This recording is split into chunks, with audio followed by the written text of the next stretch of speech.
Hello. मैं BSc third year में आपका नेक्स्ट लेक्चर है DNA finger printing. DNA finger printing overall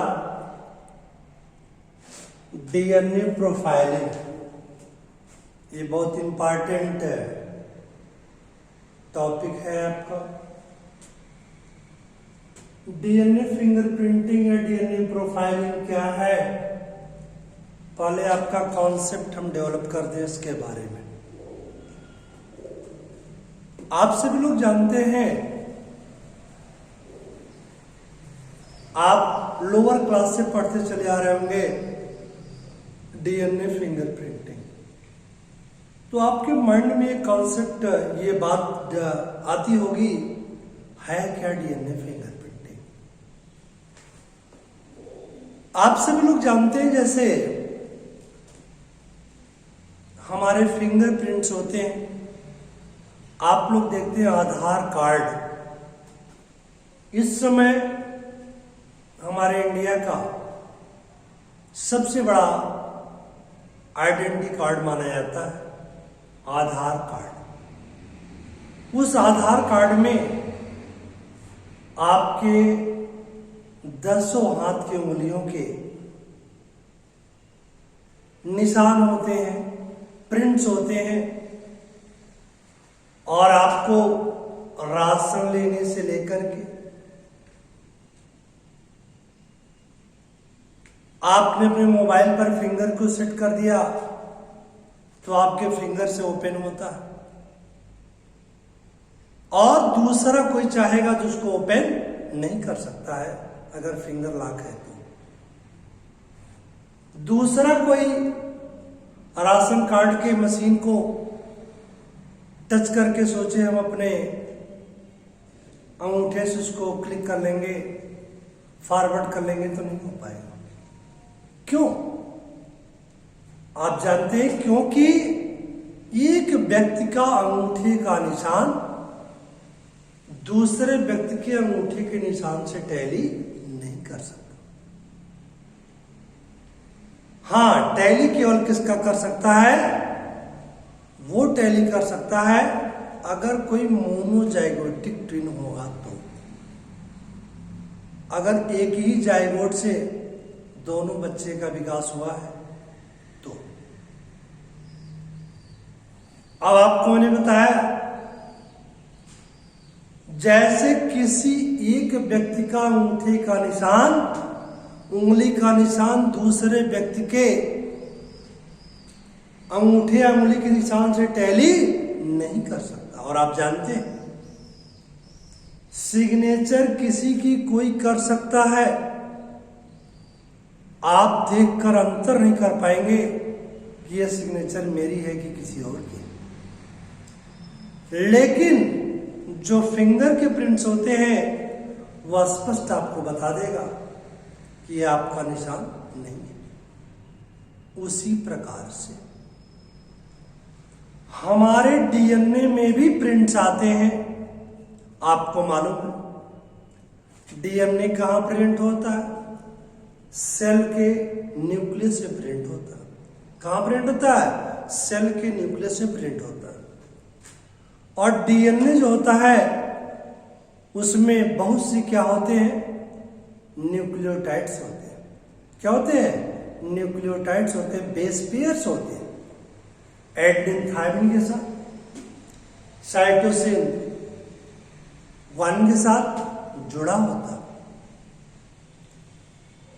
उसी प्रकार से अगर हम एक व्यक्ति के डीएनए का फिंगरप्रिंट तैयार करेंगे तो वह प्रिंट किसी दूसरे व्यक्ति के डीएनए के फिंगरप्रिंट से टैली नहीं कर सकता। केवल टैली किसके साथ करेगा? जो होगा मोनोजाइगोटिक ट्विन। क्या होगा? मोनोजाइगोटिक ट्विन होगा। और आप कहेंगे इसकी आवश्यकता हमको आपको क्यों पड़ती है? इसकी आवश्यकता हमको आपको इसलिए पड़ती है, जैसे मान लीजिए आजकल देख रहे हैं मर्डर्स हो रहे हैं, मर्डर करने वाला जो व्यक्ति था, सपोज करिए कि उसके हाथ में भी किसी कारण से या किसी प्लेस पे वो लड़ाई झगड़े के समय ब्लड वगैरह कुछ आ गया था, तो उस ब्लड से डीएनए आइसोलेट कर लेते हैं और पता कर लेते हैं कि कौन सा व्यक्ति मर्डरिस्ट था। भाई पहले जो सशंकित लोग होंगे उनको पकड़ेंगे, उसके बाद डीएनए फिंगरप्रिंट के आधार पे वो देखेंगे इसमें एक्चुअल क्रिमिनल कौन है। दूसरी केस होती है रैपिस्ट, मीन्स जो रैप करने वाले होते हैं। अब एक्चुअल जो रैपिस्ट है उसका भी पता इस डीएनए फिंगरप्रिंटिंग के द्वारा लग जाता। इसके अलावा डिस्प्यूटेड चाइल्ड है, कोई कह रहा है, कोई पेरेंट कह रहा है ये बच्चा मेरा है, अगला पेरेंट कह रहा है कि ये बच्चा मेरा है, उस केस में भी डीएनए फिंगरप्रिंट तैयार किए जाते हैं, बच्चे के और दोनों पेरेंट के, उससे क्लियर होता। तो ये तो मैंने आपको बता दिया क्यों इसकी आवश्यकता पड़ती है। जैसे आप लोग नाम सुने होंगे डॉक्टर लालजी सिंह, हमारे जिले के, जौनपुर जिले के इस सिकराला बेल्ट के एक विश्वख्यात के वैज्ञानिक थे, अनफॉर्चुनेटली जो इस समय नहीं है। और डीएनए फिंगरप्रिंटिंग तो वास्तव में starting first time Alec Jeffreys ने किया था 1984 में, जो लिसास्टर यूनिवर्सिटी ऑफ लंदन से संबंधित थे और उन्होंने फर्स्ट टाइम डीएनए फिंगरप्रिंटिंग की तैयारी किया था, उन्होंने दिया था। और ये ब्रिटिश जेनेटिसिस्ट थे एलिस जेफरी, जो उन्होंने फर्स्ट टाइम डीएनए फिंगरप्रिंटिंग के मेथड को बताया और किया था। लेकिन हमारे जौनपुर में इनका मेथड अप्लाई नहीं होता है, बल्कि डॉक्टर लालजी सिंह का मेथड अप्लाई होता है। थोड़ा सा डिफरेंस है दोनों लोगों में। अब आपको हम टॉपिक पर आते हैं। तो मैंने आपको बताया डीएनए फिंगरप्रिंटिंग की जो जन्मदाता है वो कौन है, एलिस जेफरी है। 1984 में ये ब्रिटिश जेनेटिसिस्ट थे और लिसास्टर यूनिवर्सिटी ऑफ लंदन में वर्क करते थे। इन्होंने डीएनए फिंगरप्रिंटिंग के लिए कुछ की पॉइंट बताया है। उन्होंने बताया जितने भी व्यक्ति होते हैं सभी व्यक्तियों में का जो डीएनए होता है, जिसमें 99.9% डीएनए में सिमिलरिटीज होती है। डीएनए में सिमिलरिटीज होती है एक व्यक्ति से दूसरे व्यक्ति के बीच में। केवल 0.1% यह डिफर करता है डीएनए का स्ट्रक्चर एक व्यक्ति से दूसरे व्यक्ति का। और वह जो डिफरेंस होता है वह डिफरेंस बेस पेयर्स के अरेंजमेंट के आधार पे होता है, न्यूक्लियोटाइड रिपीट्स के आधार पे होता है, और उसी को हम बोलते हैं वेरिएबल नंबर टेंडम रिपीट्स। क्या बोलते हैं? Variable number tandem repeats. Short बोलते हैं variable means V, number means N, tandem means T, और repeats means R. Repeats plural, इसको बोलते हैं VNTRS। मीन्स मैंने आपको बताया डीएनए का जो स्ट्रक्चर होता है 0.1% डिफर करता है एक व्यक्ति से दूसरे व्यक्ति में, और जो डिफरेंस होता है वो किसके कारण होता है? वो VNTRS के कारण। Means variable number tandem repeats. ये जो बेस पेयर्स होते हैं इनकी संख्या 7 भी हो सकती है, 8 भी हो सकती है, 9 भी हो सकती है, 10 भी हो सकती है, 15 भी हो सकता है, 20 भी हो सकती है, 100 तक हो सकता है। तो मैंने आपको बताया वही प्रत्येक व्यक्ति में अलग अलग पाए जाते हैं, अलग अलग पाए जाते हैं। इसी के कारण हमारे आपके डीएनए में जो फिंगरप्रिंट्स आते हैं वो अलग अलग आते हैं। मीन्स डीएनए फिंगरप्रिंटिंग का जो की पॉइंट है वह क्या है? VNTRS। कौन है? VNTRS। अब आपको ने बताया इसके लिए कुछ टेक्निकल बातें हैं। मैंने आपको बताया इंपॉर्टेंट पॉइंट है, आपको जानने की आवश्यकता है कि डीएनए फिंगरप्रिंटिंग को फर्स्ट टाइम किसने प्रपोज किया था? एलिस जेफरी ने 1984 में। ब्रिटिश स्कॉलर थे, साइंटिस्ट थे, लिसास्टर यूनिवर्सिटी ऑफ लंदन के रहने वाले थे और इन्होंने बताया 99.9% DNA structures are similar in all human people but differs in 0.1% structure। और ये जो स्ट्रक्चर होता है मैंने आपको बताया, किसी व्यक्ति में जो वेरिएबल नंबर टेंडम रिपीट्स होते हैं वो किसी में 7 बेस पेयर है, किसी में 6 बेस पेयर है, किसी में 10 बेस पेयर है, किसी में 11 बेस पेयर है, किसी में जो है 15 बेस पेयर है। यह डिफरेंस होता है और इसी के कारण अलग अलग फिंगरप्रिंट्स आते हैं, डीएनए प्रिंट्स आते हैं। अब इसके लिए आपको क्या क्या चीजों की जानकारी होना चाहिए? एक तो डीएनए फिंगरप्रिंट तैयार करने के लिए आपके पास बायोलॉजिकल सैंपल होना चाहिए, मीन्स सेल होना चाहिए जिससे आप डीएनए अलग कर सकते हैं। ब्लड होना चाहिए, ब्लड में क्या WBC होना चाहिए, RBC में न्यूक्लियस नहीं होता है। इसके अलावा अगर मान लीजिए ये हेयर का रूट सेल है, आपको मालूम है जो रूट का और ये जो हेयर है इसमें ये नॉन लिविंग होता है, लेकिन नीचे की तरफ जो रूट है, अभी आप उखाड़िए बाल को तो आपको दर्द महसूस होता है, लेकिन काट दीजिए ऊपर से तो कोई दर्द नहीं होता है क्योंकि नॉन लिविंग। लेकिन जो रूट सेल होती है उसमें क्या होता है? डीएनए होता है, वो लिविंग। या स्पर्म है, समर है, या ओवम है, तो ये सब आपको बायोलॉजिकल सैंपल मिलना चाहिए। इसके अलावा मैंने आपको बताया एक व्यक्ति का जो डीएनए फिंगरप्रिंट होगा, चाहे उसके स्किन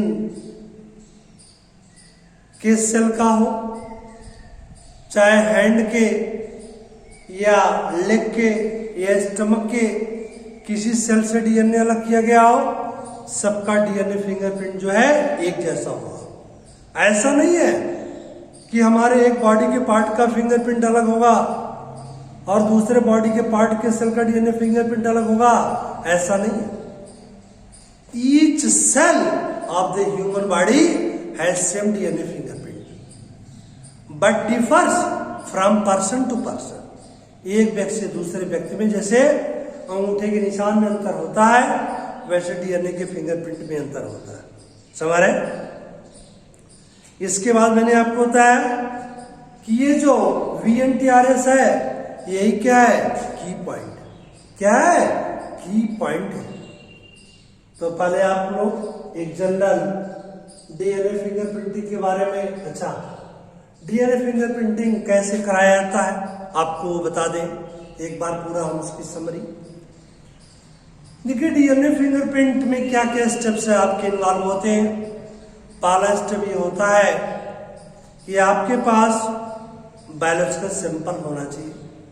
बायोलॉजिकल सैंपल मीन्स वह सेल जिससे आप डीएनए आइसोलेट कर सकते हैं, चाहे आपके पास WBC हो, चाहे आपके पास हेयर का रूट सेल हो, चाहे आपके पास स्किन का कोई सेल हो, समझ रहे, चाहे आपके पास स्पर्म हो, चाहे ओवम हो, समझ रहे।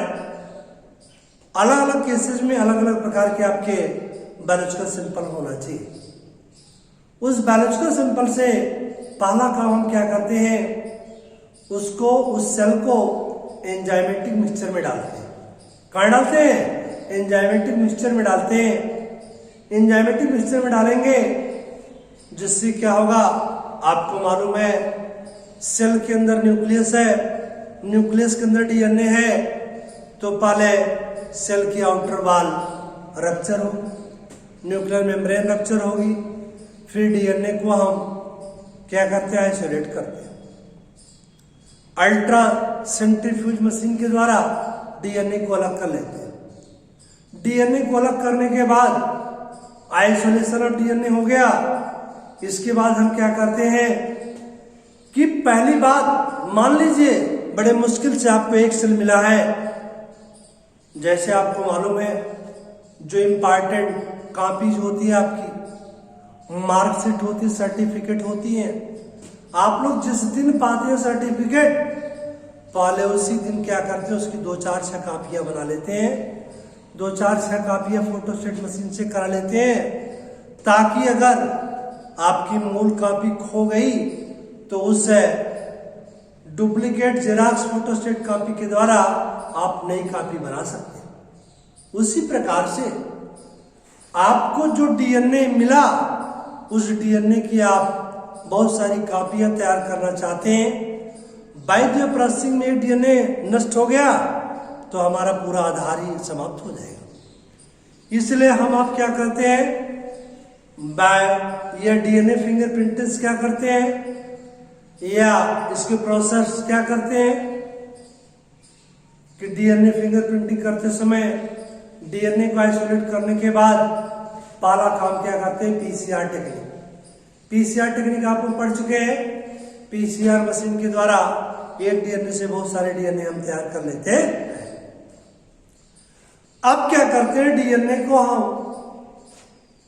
क्लीवेज एंजाइम के द्वारा, रिस्ट्रिक्शन एंडोन्यूक्लियस के द्वारा उसको क्या करते हैं, डिफरेंट फ्रेगमेंट में काट देते हैं, क्लीव कर देते हैं, समझ रहे। उसके बाद क्या करते हैं कि जो डिफरेंट फ्रेगमेंट्स होते हैं, उस डिफरेंट फ्रेगमेंट्स को हम क्या करते हैं, एक मशीन में डालते हैं। उस मशीन का नाम है जेल इलेक्ट्रोफोरेसिस। क्या नाम है? Gel electrophoresis. उसमें क्या होते हैं, डिफरेंट साइज के पोर होते हैं जो एगरोस जेल के बने होते हैं, इसलिए उसको जेल इलेक्ट्रोफोरेसिस कहते हैं, और इलेक्ट्रिक के द्वारा कंडक्ट होता है, और उसके द्वारा हम जो स्पेसिफिक डीएनए फ्रेगमेंट्स होते हैं उसको हम आइसोलेट कर लेते हैं जेल इलेक्ट्रोफोरेसिस के द्वारा। उसके बाद क्या करते हैं, जेल इलेक्ट्रोफोरेसिस के द्वारा, उसके पोर्स के द्वारा हम स्पेसिफिक डीएनए फ्रेगमेंट्स को आइसोलेट कर लेते हैं। उसके बाद फिर क्या करते हैं, उसके बाद हम जो डीएनए है, डबल स्ट्रैंडेड डीएनए फ्रेगमेंट है, इसको हम एल्कलाइन हाइड्रोलिसिस करते हैं। क्या करते हैं? एल्कलाइन हाइड्रोलिसिस करते हैं।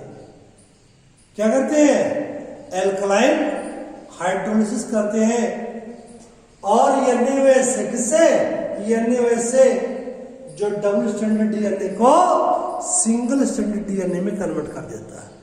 इन दोनों के बीच से बॉन्ड को ब्रेक कर देता है और वो चेंज हो जाता है डबल स्ट्रैंडेड डीएनए किसमें जो है, सिंगल स्ट्रैंडेड डीएनए में कन्वर्ट हो जाता है, एसएस डीएनए। अब सिंगल स्ट्रैंडेड जो डीएनए होता है इसको जेल सहित हम ट्रांसफर कर देते हैं, कहां पर? नायलॉन अर्थात नाइट्रोसेलुलोज। नाइट्रोसेलुलोज मेम्ब्रेन होता है जिसको हम बोलते हैं नायलॉन मेम्ब्रेन। क्या बोलते हैं? Nylon membrane. तो मैंने आपको बताया specific isolated single stranded DNA को जेल सहित हम कहां ट्रांसफर कर देते हैं? नाइट्रोसेलुलोज नायलॉन मेम्ब्रेन पर कर देते हैं। और इस प्रोसेस को किया था ईएम साउदर्न ने। किसने किया था? ईएम साउदर्न, जिसका नाम है साउदर्न ब्लॉटिंग। क्या होता है? Southern blotting. आप लोग ब्लॉटिंग पेपर का नाम सुनते हो, तो मैंने आपको बताया single standard specific DNA segments को, फ्रेगमेंट्स को उस जेल से क्या करते हैं, उसको नाइट्रोसेलुलोज मेम्ब्रेन पर हम ट्रांसफर कर देते हैं। इस प्रोसेस को क्या बोलते हैं? Southern blotting. क्या बोलते हैं? Southern blotting. साउदर्न ब्लॉटिंग क्या है? The transfer of ssDNA with gel onto a nitrocellulose membrane is known as southern blotting. It is named after the name of discoverer E.M. Southern. E.M. Southern.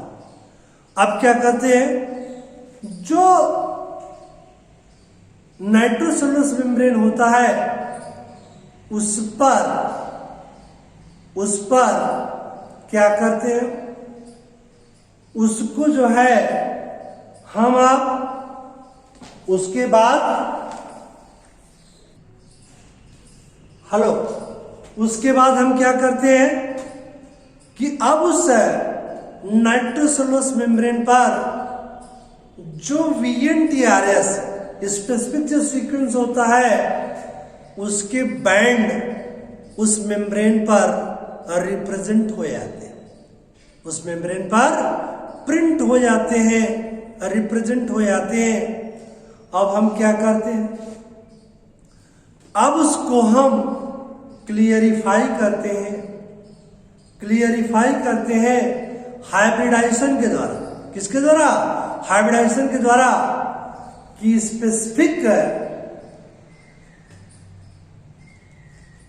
Specific print VNTRS उस पर है कि नहीं। अब उसको हम क्लियरिफाई किसके द्वारा करते हैं? एक स्पेसिफिक डीएनए प्रोब के द्वारा। किसके द्वारा? स्पेसिफिक डीएनए प्रोब के द्वारा, और वह डीएनए प्रोब है P32। क्या है? P32। अब आपको मैंने बताया, अब जो specific single standard DNA fragment के जो प्रिंट थे किस पर? नायलॉन मेम्ब्रेन पर, उसको हम क्या करते हैं? हाइब्रिडाइज करते हैं। और यहीं पर, अभी इसके पहले तक जो प्रोसेस था नायलॉन मेम्ब्रेन तक, ये तो चाहे एल एस जेफरी का हो चाहे डॉक्टर लालजी सिंह का हो, दोनों सेम था। अब यहीं पर डिफरेंस आ रहा है एल एस जेफरी के टेक्निक में और डॉक्टर लालजी सिंह की टेक्निक में। क्या डिफरेंस आ रहा है, जरा ध्यान दीजिए। एल एस जेफरी ने उस नायलॉन मेम्ब्रेन पर जो स्पेसिफिक सेगमेंट का प्रिंट था उसको हाइब्रिडाइज कराते हैं P32 डीएनए प्रोब से हम क्या करते हैं, उसको हाइब्रिडाइज कराते हैं। अब आप जानते हैं स्पेसिफिक डीएनए प्रोब से जब हाइब्रिडाइज कराएंगे तो ये बिल्कुल चुंबक की तरह से काम करेगा। जैसे किसी मिक्सचर में आयरन के पार्टिकल भी है, इसके बाद गोल्ड के भी पार्टिकल हैं, इसके बाद ये आपके लेड के भी पार्टिकल हैं। तो अब आप जानते हैं जो मैग्नेट आयरन वाला है वह किसको केवल किससे चिपकेगा, किससे स्टिक करेगा? वह केवल आयरन के पार्टिकल से। उसी प्रकार से जो इनका स्पेसिफिक डीएनए प्रोब है P32, वह केवल उसी से हाइब्रिडाइज करेगा जिसमें क्या होगा, जिसमें होगा VNTRS। कौन होगा? VNTRS का प्रिंट होगा, केवल उसी से हाइब्रिडाइज करेगा। और जिसमें VNTRS नहीं होगा उन सबको क्या करेंगे, वॉश आउट कर देंगे, धुल देंगे। क्या करेंगे? वॉश आउट कर देंगे, धुल देंगे। और मैंने आपको बताया। और यहीं पर डॉक्टर लालजी सिंह ने जो प्रोब इस्तेमाल किया था वो P32 डीएनए प्रोब इस्तेमाल नहीं किया था। इन्होंने जो प्रोब इस्तेमाल किया था वो ये इस्तेमाल किया था BKM टेक्निक। कौन सा टेक्निक? BKM। BKM का फुल फॉर्म क्या है? बैंडेड क्रैक मिनी सैटेलाइट। बैंडेड मीन्स हो गया B, क्रैक हो गया K, मिनी सैटेलाइट हो गया M। तो मैंने आपको बताया दोनों लोगों में डिफरेंस यही है। एलिस जेफरी ने P32 डीएनए प्रोब इस्तेमाल किया हाइब्रिडाइजेशन के लिए VNTRS सीक्वेंस से, और डॉक्टर लालजी सिंह ने क्या यूज किया? Banded krait mini satellite BKM DNA probe इस्तेमाल किया। अब इसके बारे में थोड़ा सा आपको बता दें। हम जिस समय ये रिसर्च कर रहे थे BHU यूनिवर्सिटी में, क्रैक शक होता है, आपको मालूम है। उसके मेल और फीमेल गैमेट्स पर, तो उसके जो है उन्होंने गैमेट से जो क्रोमोसोम निकाला था उस क्रोमोसोम में एक विशेष प्रकार का सीक्वेंस था और उसका नाम क्या था? बैंडेड क्रैक मिनी सैटेलाइट। और उसे उन्होंने डीएनए प्रोब के रूप में इस्तेमाल किया था, इसलिए इसको बोलते हैं BKM। क्या बोलते हैं? BKM। और तो मैंने आपको बताया अभी तक प्रोसेस सेम थे, साउदर्न ब्लॉटिस तक, एलिस जेफरी का भी और डॉक्टर लालजी सिंह का। डिफरेंस क्या है? Alec Jeffreys P32 DNA probe से हाइब्रिडाइज कराते हैं स्पेसिफिक डीएनए सीक्वेंस को विथ VNTRS, और डॉक्टर लालजी सिंह क्या यूज करते हैं? BKM टेक्निक हाइब्रिडाइजेशन के लिए। और मैंने आपको बताया जो हाइब्रिडाइज सीक्वेंस है वो तो रह जाता है, और जो अनहाइब्रिडाइज सीक्वेंस है जिसमें VNTRS नहीं है वो सभी वॉश आउट हो जाते हैं, हट जाते हैं। अब उसके बाद क्या करते हैं? जिसको हम व्हाइट कॉलम पर प्लेस करते हैं। व्हाइट कॉलम पर आप लोग जानते हैं जैसे एक्सरे फिल्म होती है ना, वैसे व्हाइट कॉलम एक्सरे फिल्म पर हम जब उसको प्लेस करते हैं तो उस डीएनए के VNTRS के प्रिंट जो है उस एक्सरे फिल्म पर आ जाते हैं, और उसी को हम बोलते हैं क्या?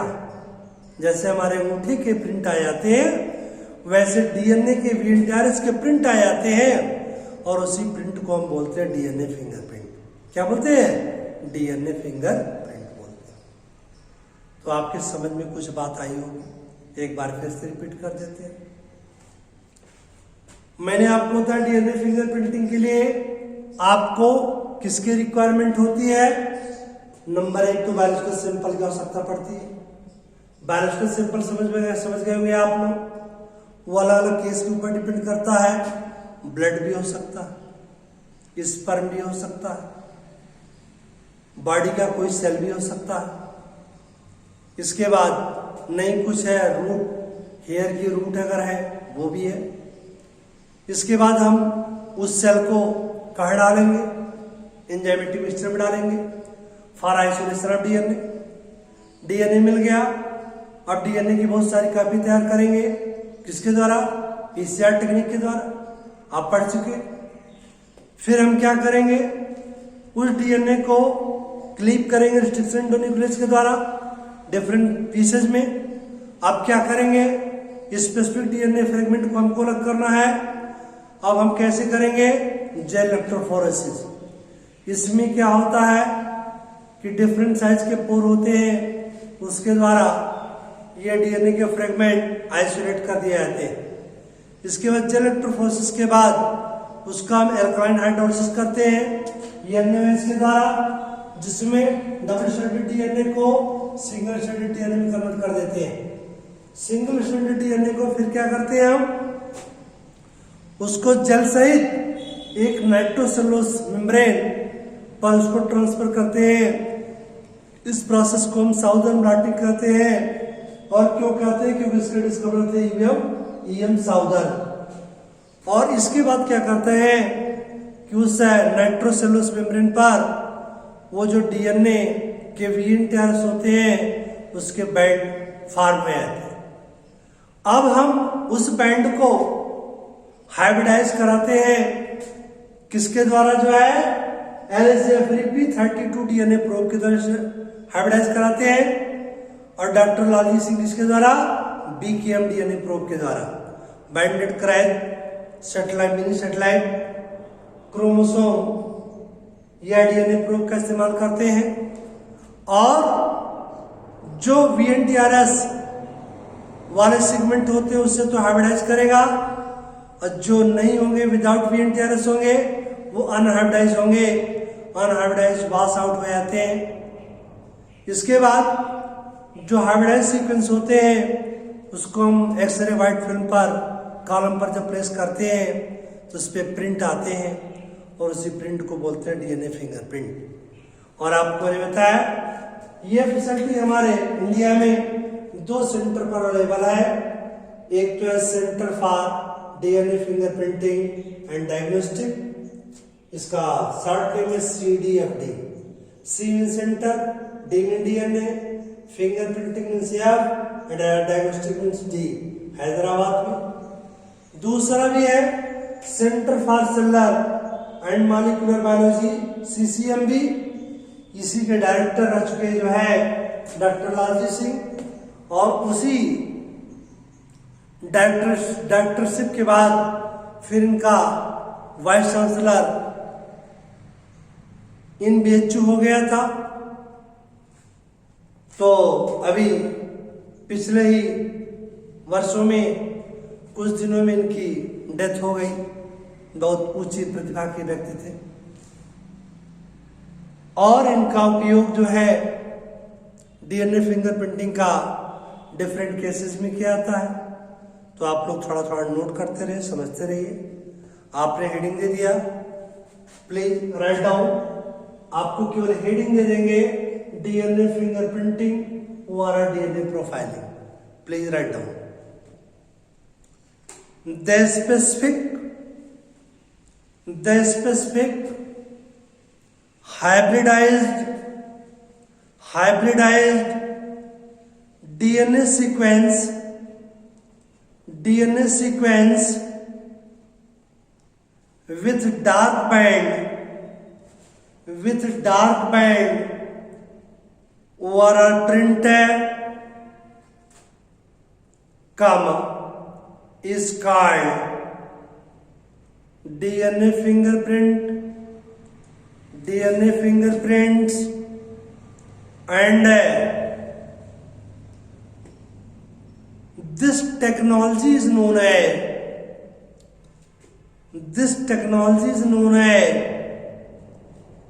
DNA fingerprinting or DNA profiling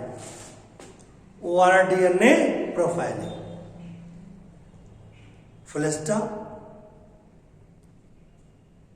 मान लीजिए 1.5 मार्क में पूछ दिया जाए तो ये डिफिनेशन आप नोट कर लेंगे।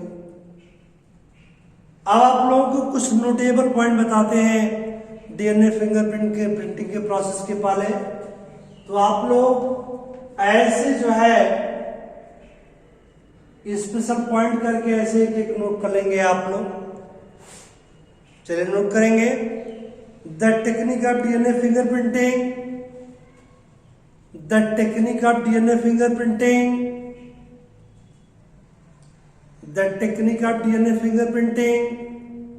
was first time used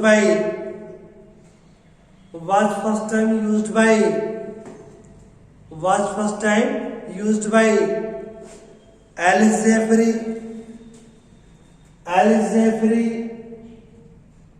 Alice Jeffrey in bracket 1984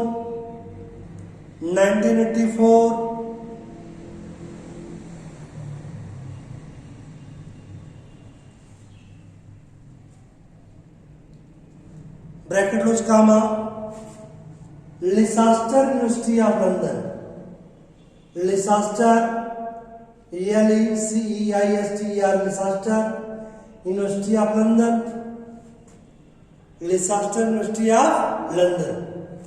LHA frequent right कर देंगे, full stop.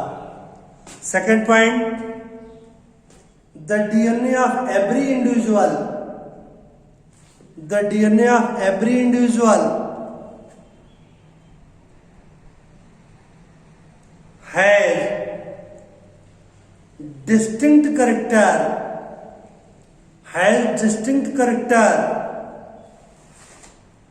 which is not same for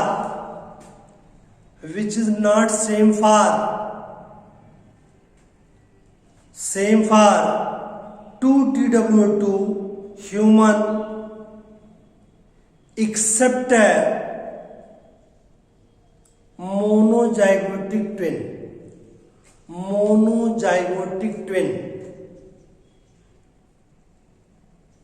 Full stop.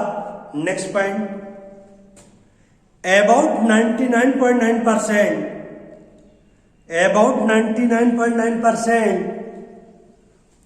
DNA structures are similar, but 0.1%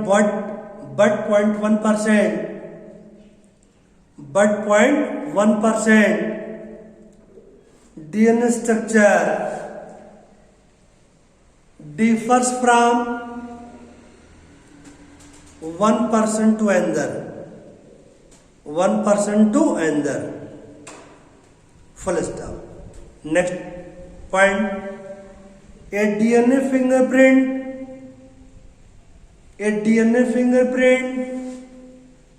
of a person is the same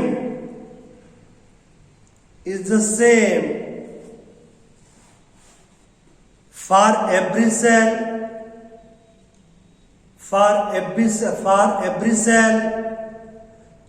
tissue and organ. Full stop. Next point, DNA fingerprinting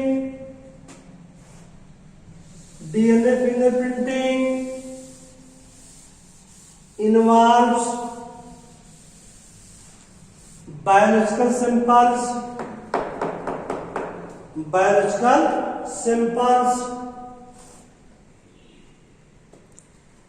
such as blood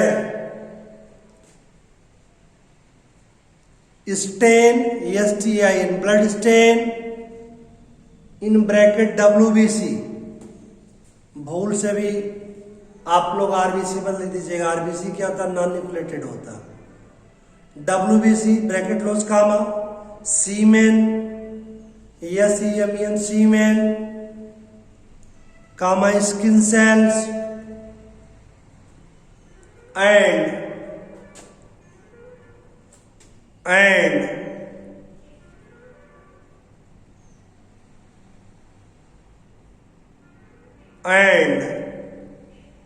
here with root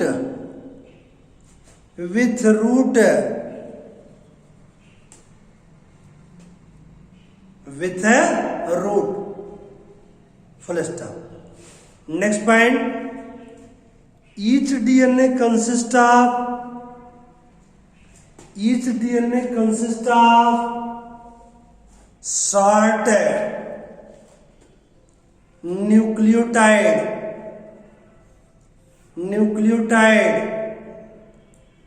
sequence called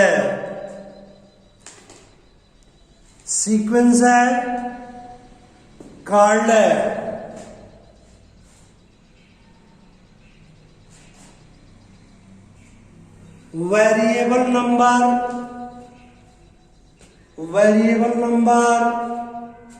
tandem repeats,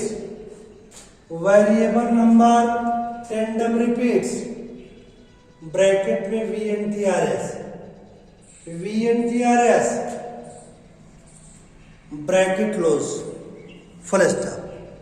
Each VNTRS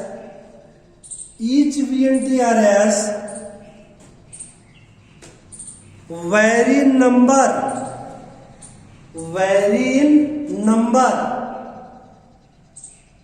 from person to person and inherited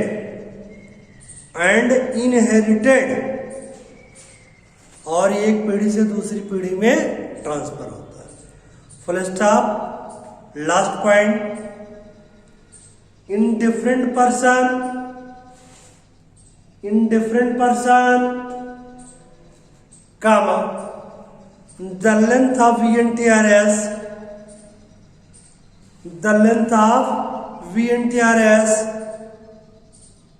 differs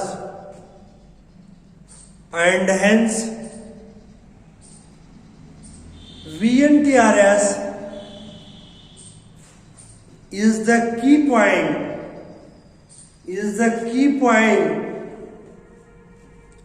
of DNA fingerprinting.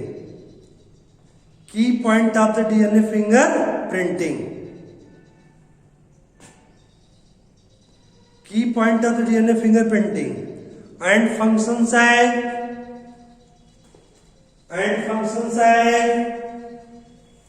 genetic marker.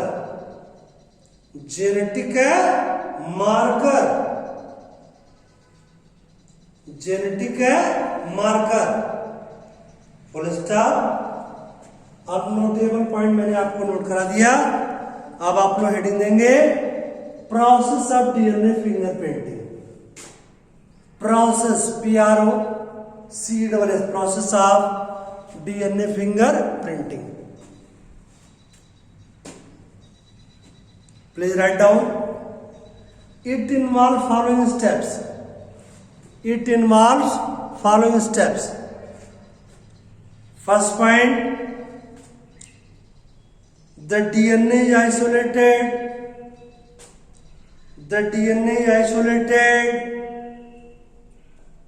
from biological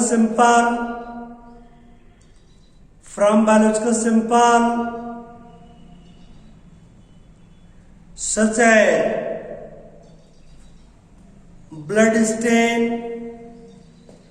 blood stains in bracket WBC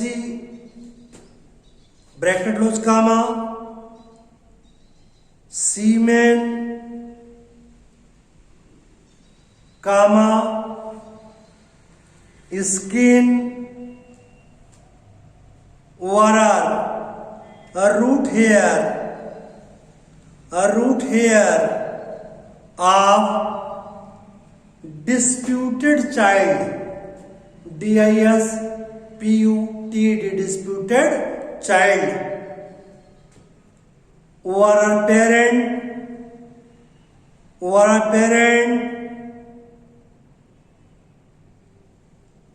with the help of enzymatic mixture ENZYMATIC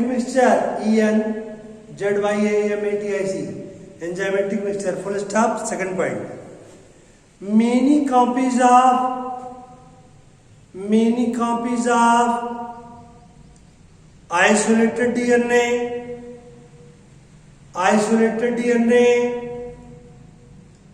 are produced through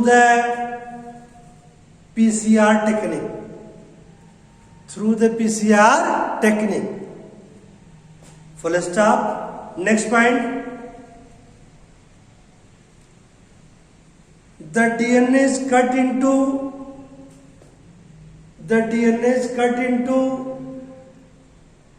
different fragments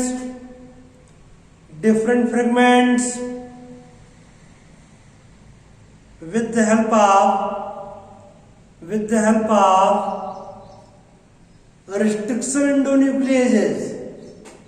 restriction endonucleases. Bracket में note करें restriction endonucleases. Bracket close. Full stop. The specific DNA sequence, next point है, next point, the specific DNA sequence are separated by process of gel electrophoresis, by process of gel electrophoresis, gel electrophoresis को underline कर देंगे। Next point, the separated dsDNA, double stranded DNA, the separated dsDNA is split into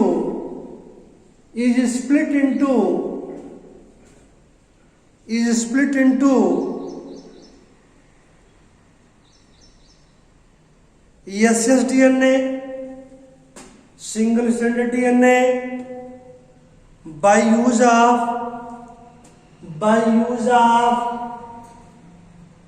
NaOH. Next point,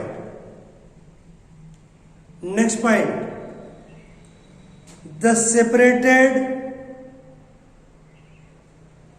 ssDNA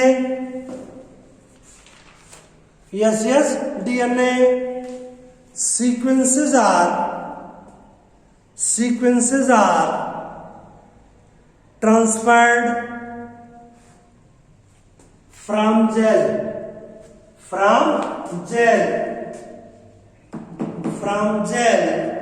on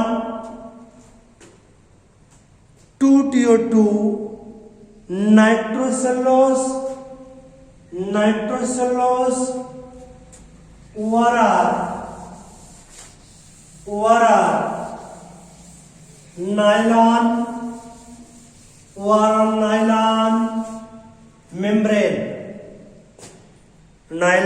membrane, full stop. Bracket में अब आप लोग note करेंगे उसी point में। मान लीजिए आपसे 1.5 मार्क के पूछे साउदर्न ब्लॉटिंग, तो आप उसमें क्या लिखेंगे, ब्रैकेट में नोट करेंगे the process of transfer of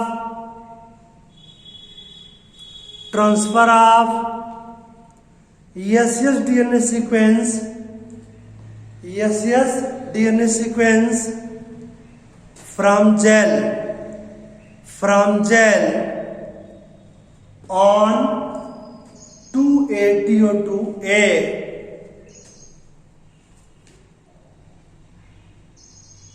suitable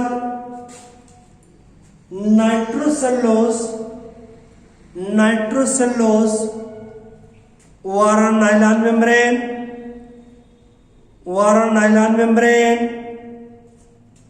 comma, is called southern blotting. Southern blotting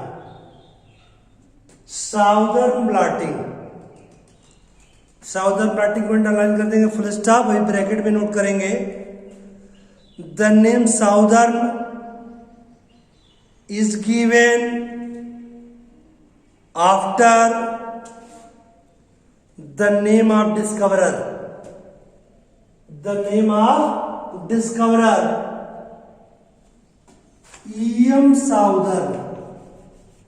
E.M. Southern.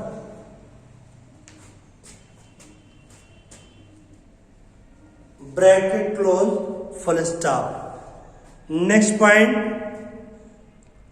the DNA band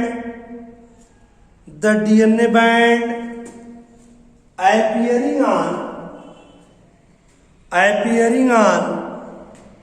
nylon membrane are hybridized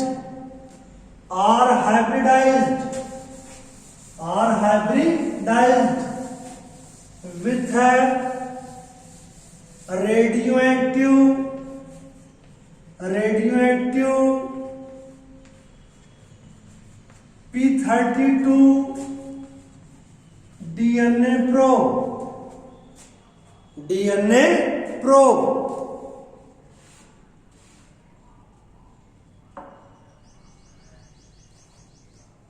DNA probe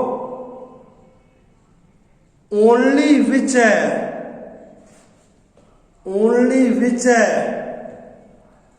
DNA contain VNTRS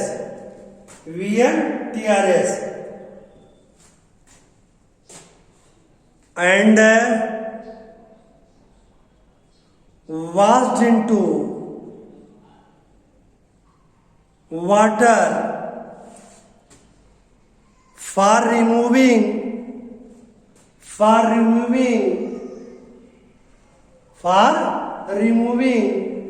unhybridized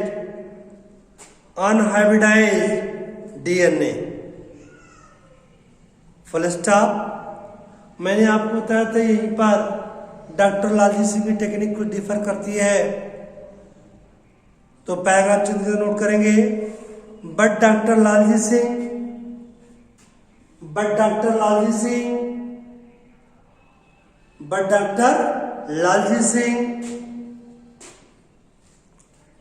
develops banded crack mini satellite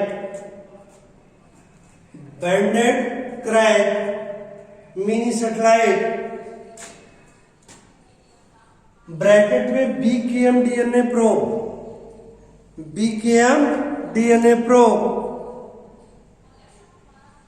instead of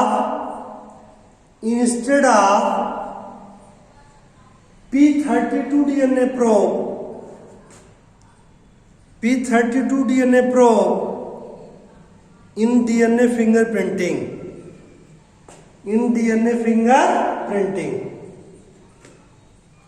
full stop। next point, last point, finally comma hybridized DNA with VNTRS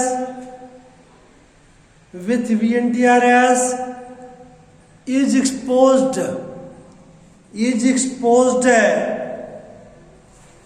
to the X-ray film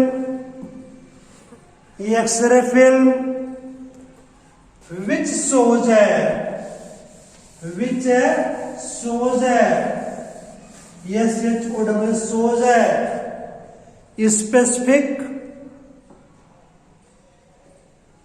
specific dark band ORR print of DNA on the white column, full stop। These dark band ORR prints of DNA is called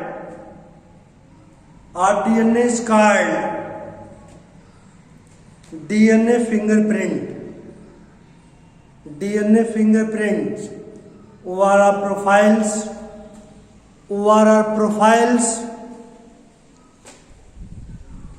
and technique is called DNA fingerprinting full stop। paragraph change। in India facilities of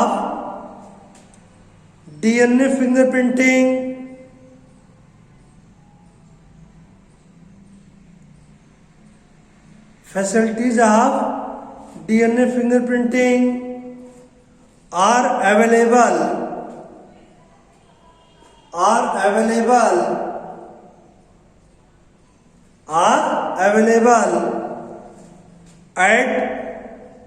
international level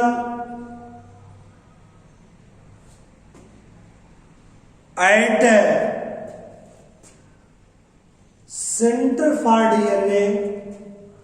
Center for DNA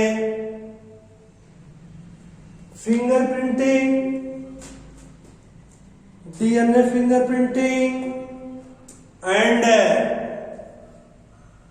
diagnostic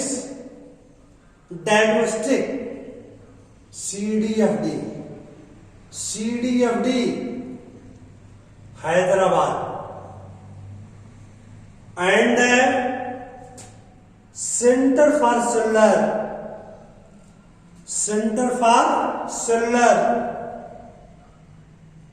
and Molecular Biology bracket में CCMB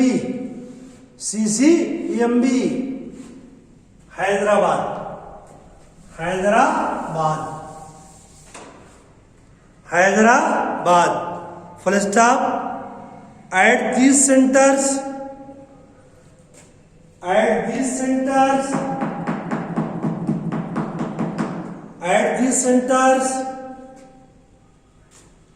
comma Jeffrey technique is not allowed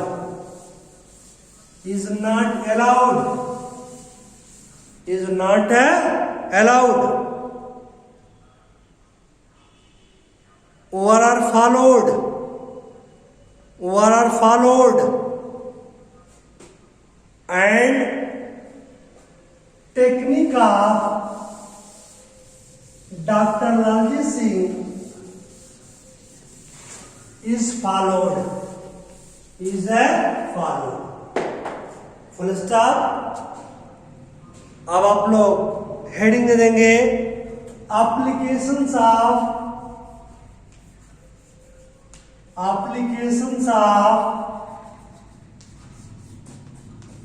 DNA finger printing, applications of DNA fingerprinting।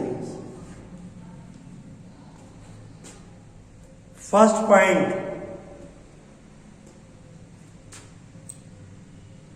अब आपको निमित्त ने क्या बताया, मर्डरिस्ट का पता लगाना है या रैपिस्ट का पता लगाना है तो DNA फिंगरप्रिंटिंग के द्वारा पता लगा सकते हैं। आपको मैंने बताया डॉक्टर लालजी सिंह ने ही जिसमें राजीव गांधी की हत्या हुई थी मानव बम के द्वारा, तो डॉक्टर लालजी सिंह ने ही DNA फिंगरप्रिंटिंग के द्वारा पता लगाया था कि उसके पीछे कौन था, कौन मर्डरिस्ट था।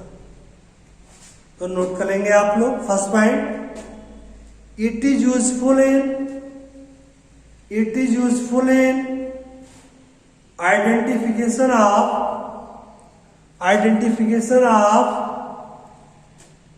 criminals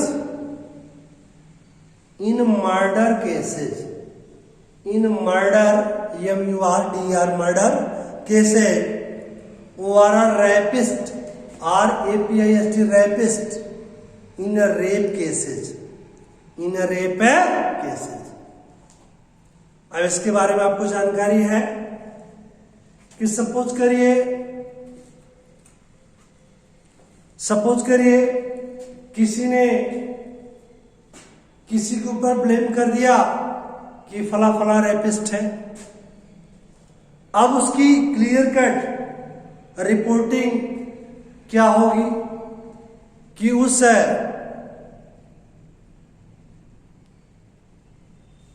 महिला से सीमेन को आइसोलेट करेंगे और जिन व्यक्तियों का नाम दिया गया उसका DNA फिंगरप्रिंट तैयार करेंगे, उस सीमेन से DNA फिंगरप्रिंट तैयार करेंगे और टैली करेंगे कि वास्तव में अपराधी कौन है। चले second point, it is used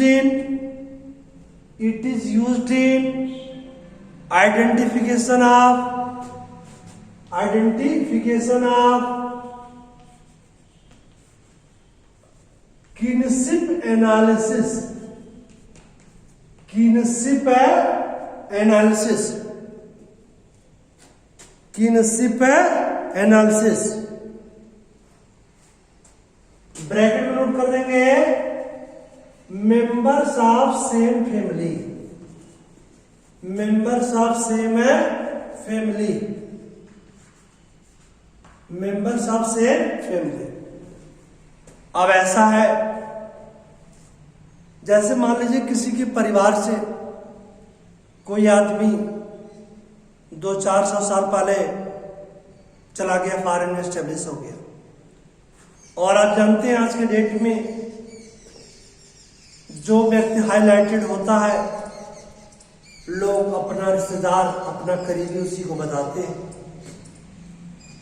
जो इकोनॉमिकली पुअर होता है उसको अपना कोई रिश्तेदार नहीं बताता।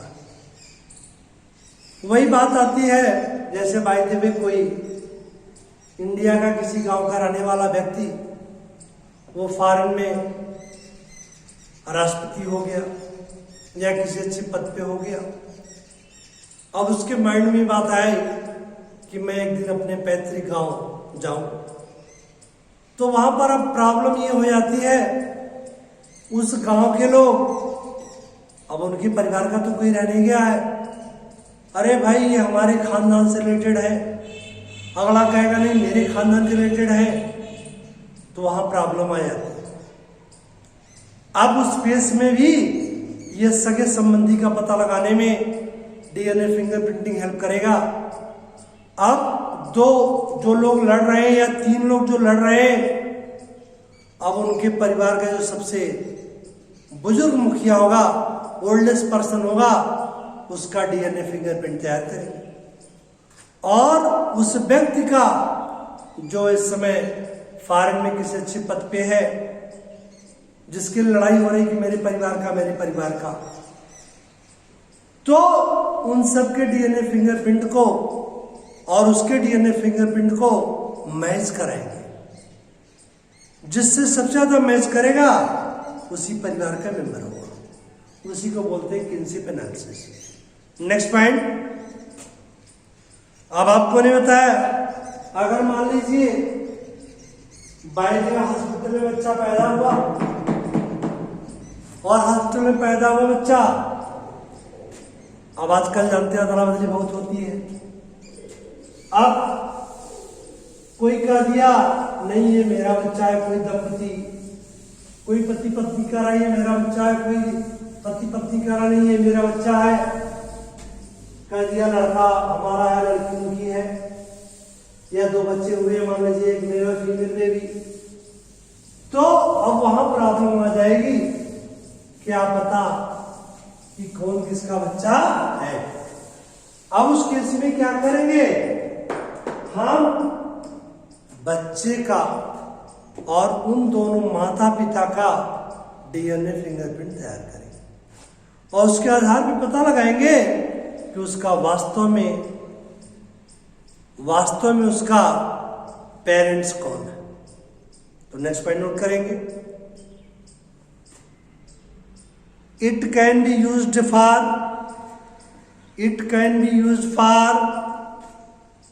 identification of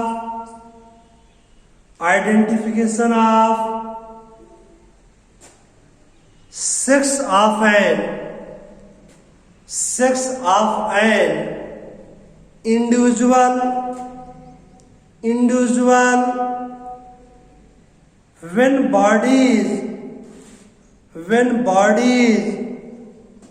badly damaged। कभी कभी ऐसा होता है, किसी का एक्सीडेंट इतनी बुरी तरह से हो गया, पता नहीं लग पा रहा है, बॉडी के पार्ट के चित्रण उड़ गए कि यह मेल है कि फीमेल है। उस केस में कहेंगे बाल से पता लगाएंगे। तो आजकल तो जानते ही आप लोग, मेल भी इतने लंबे लंबे बाल रख रहे हैं कि फीमेल छोटे छोटे बाल रख रहे हैं, अलग अलग तरीके लोग अपनाते हैं।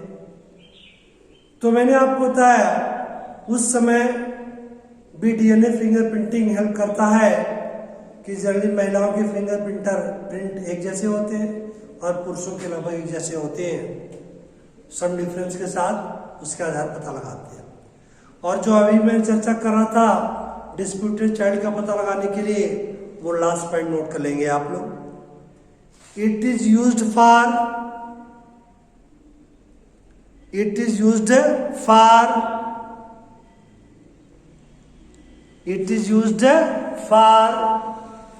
Paternity test.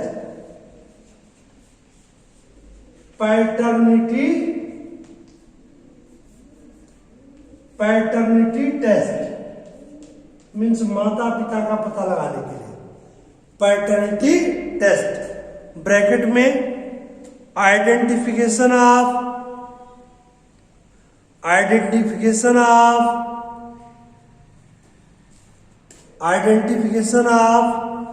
True father and mother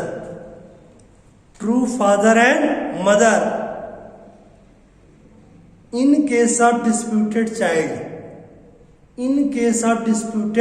child, bracket close full stop. The DNA fingerprint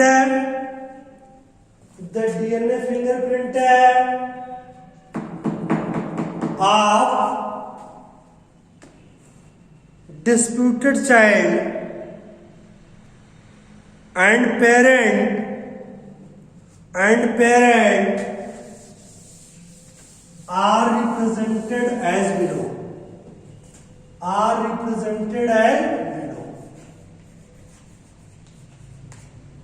Disputed child, ये हो गया पेरेंट नंबर 1 मीन्स P1 और ये हो गया पेरेंट नंबर 2। अब हम तैयार कर दें क्या, डीएनए फिंगरप्रिंट।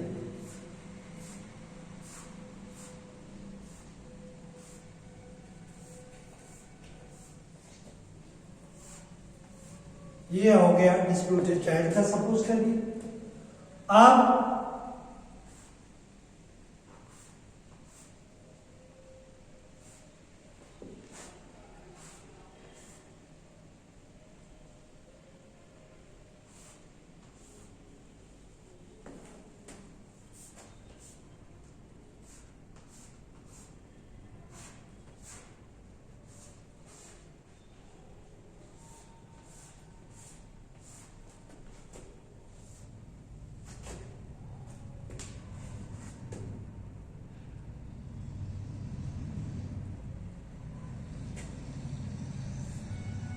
अब मैंने ये डीएनए फिंगरप्रिंट तैयार कर दिया, डिस्प्यूटेड चाइल्ड का भी, पेरेंट नंबर 1 का भी, पेरेंट नंबर 2 का भी।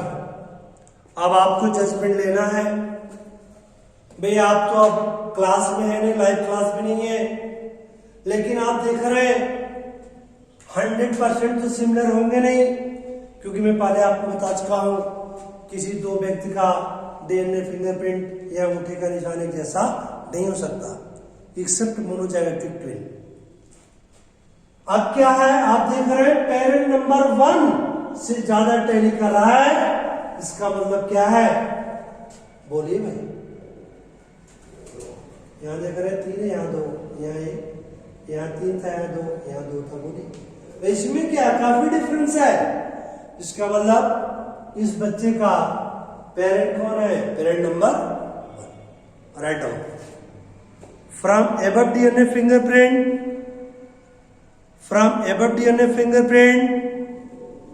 comma it is proved that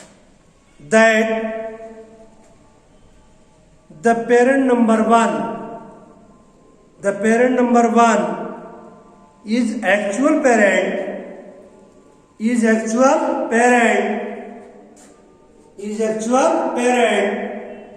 or disputed child. Full stop. That's all about the DNA fingerprint.